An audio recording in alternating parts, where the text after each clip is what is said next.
One Maritimes woman became something of a worldwide sensation for her remarkable feats fighting in the American Revolution. She was fighting not for the Americans, though, but against them. Her heroics were completely overlooked and forgotten during that chaotic time, but late in her life, the public learned what she had done decades earlier, and the stories of her youthful acts became widely known all over both Europe and North America. You're listening to Backyard History, the hidden stories that happened in your own backyard, the podcast version of the weekly history column running in newspapers across the Maritimes, with your host and author, Andrew McLean.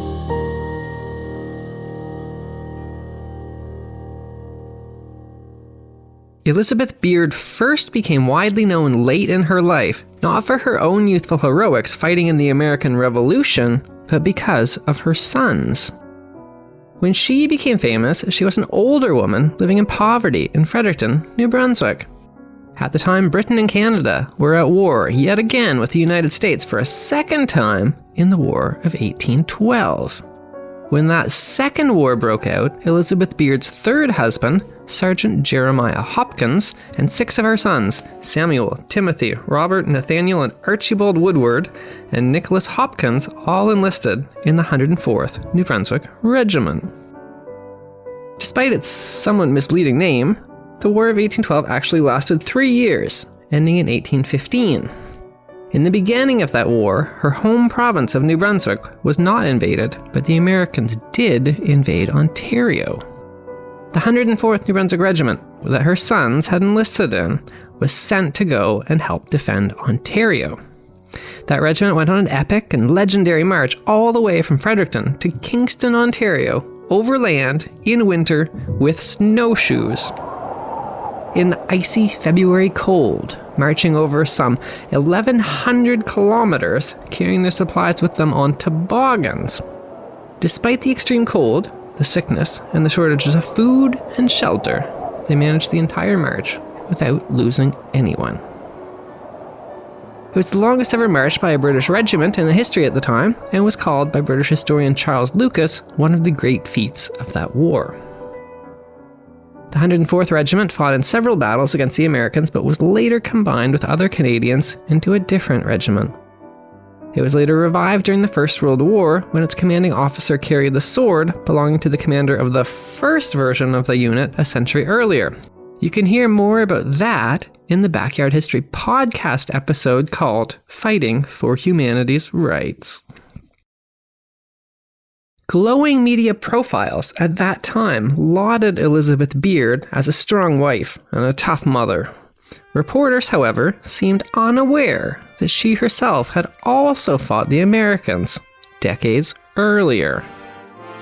By that time, Elizabeth was 51 years old. She had outlived her first 2 husbands.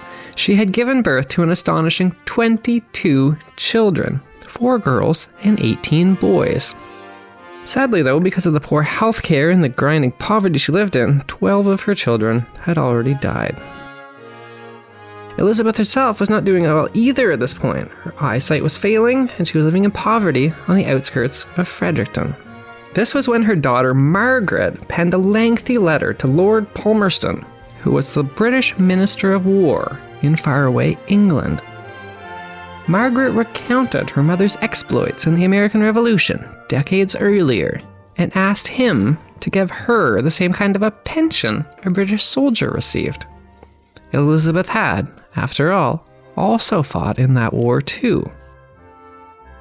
Lord Palmerston read Margaret's letter, and he was impressed. He mentioned Elizabeth Beard's exploits to the British press, and her story was widely published across Britain and Canada.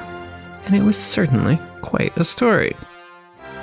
Elizabeth Beard's parents were British, but they had immigrated to Philadelphia. She had been born in Philadelphia in 1761. When the American Revolution broke out in 1776, Elizabeth Beard was Elizabeth Jasper, married to her first husband, Sergeant John Jasper. If you are doing some quick math in your head right now, you did hear that correctly. She was only 15 years old at this point. And yes, she was already married. Actually, she had been married for 2 years by that point. She had married a soldier, at the age of only 13 years old. Elizabeth and her husband were both aboard a brig named Stanley, escorting another ship named Roebuck. They were headed towards the West Indies. But these two British ships were ambushed by 3 French ships. The French, of course, were supporting the Americans in their revolution, and they began firing upon the ship that Elizabeth was aboard. According to the Royal Gazette newspaper in 1811, whose woman editor, named Anne Mott, went to great lengths to try and tell the public about Elizabeth's earlier actions long before she became famous. During this engagement, our heroine assisted in serving one of the guns and received a wound from a musket ball to her leg. Much later, in 1870, Fredericton MLA William Needham described that battle in a speech in the New Brunswick legislature.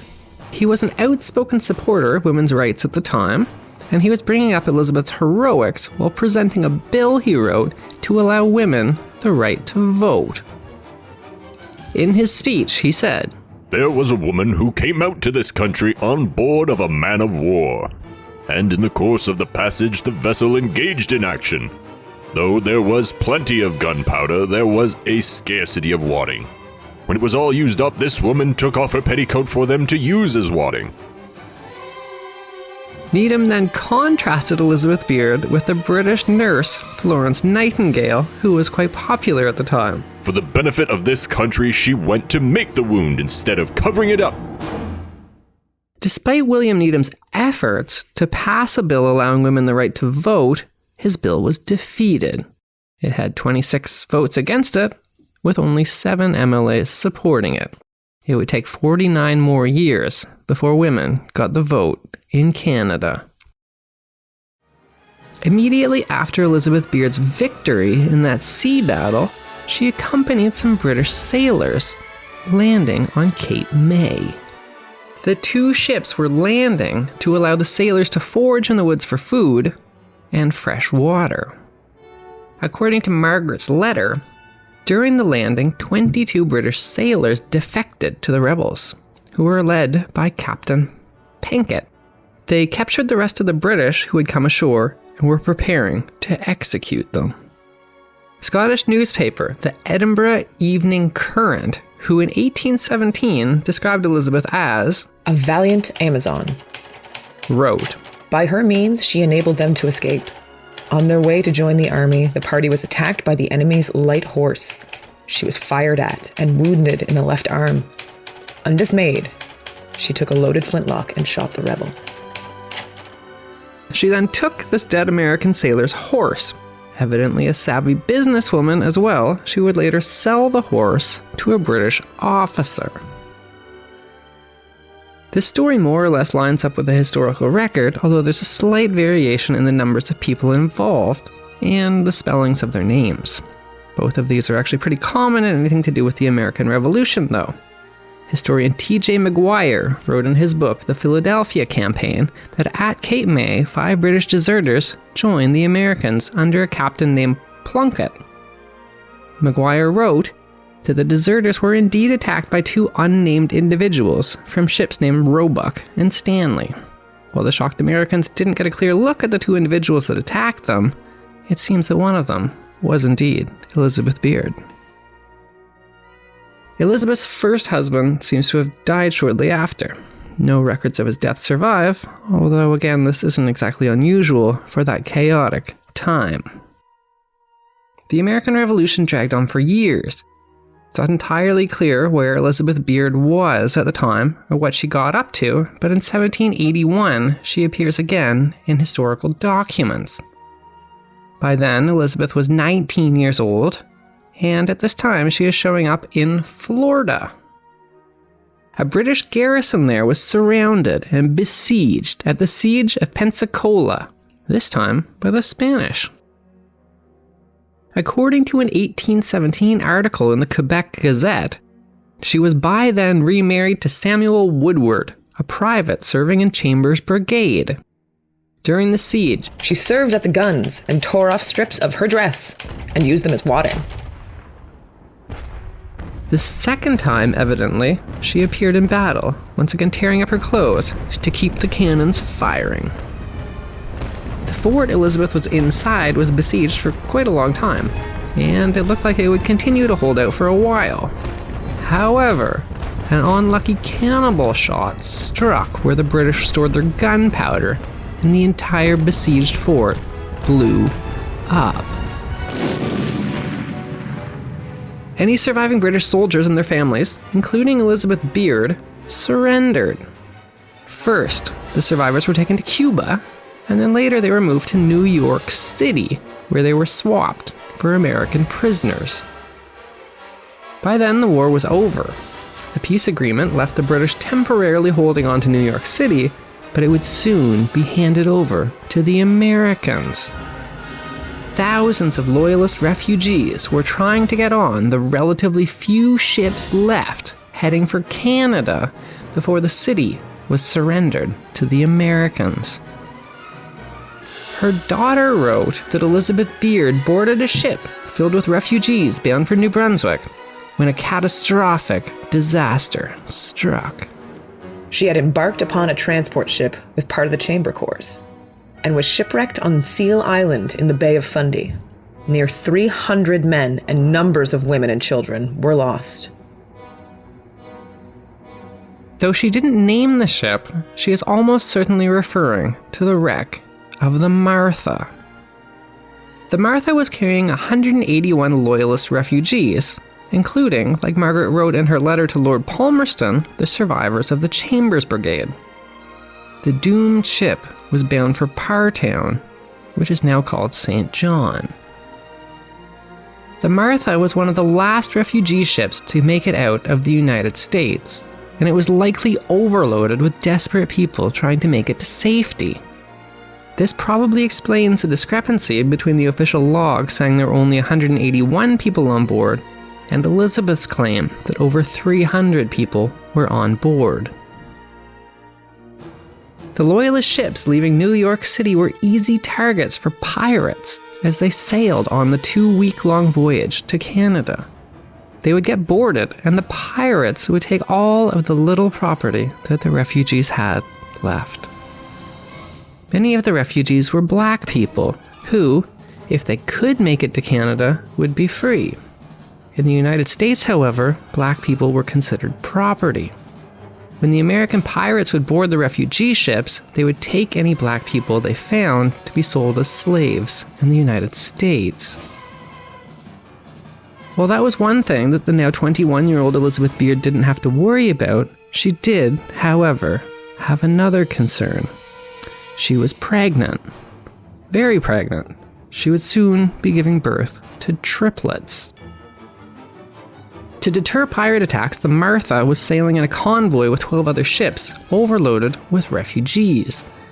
As they approached the Bay of Fundy, and they were finally outside of American waters, they must have breathed a sigh of relief. However, one of the bay's infamous thick fogs rolled in. The Martha became separated from the rest of the convoy and was lost in the fog. The ship crashed into Seal Island off of Barrington in Nova Scotia. At least 113 of the refugees died in the shipwreck, and it remains to this day one of the worst nautical disasters in all of Canadian history.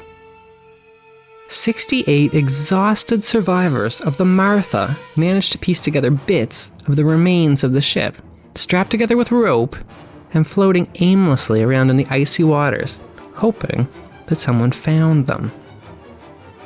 The survivors on that raft included not only the heavily pregnant Elizabeth Beard, but a dog. All of the survivors would later mention how the presence of the dog brought them a great deal of hope in that very bleak time. For 2 days and for 2 nights, the survivors of the wreck of the Martha floated on that raft. Margaret wrote about her mother's ordeal. She suffered unparalleled distress. Being pregnant with a child in her arms, remained 3 days on the wreck. Nova Scotian fishermen happened to find the survivors, and they raced back and forth from the giant raft to the shore, delivering boatload after boatload of survivors to the safety of land. While being transported to land, Elizabeth went into labor. On a Nova Scotian beach, she delivered 3 healthy babies. 2 of those triplets were twins who later enlisted in the 104th Regiment. They both died fighting Americans in the War of 1812. Family legends say that Elizabeth reacted to learning the news of her 2 sons' death by delivering a speech urging people to enlist in the army and to take revenge on what she called the hated Yankees. After receiving the letter that her daughter Margaret wrote, Lord Palmerston agreed to pay Elizabeth a generous pension.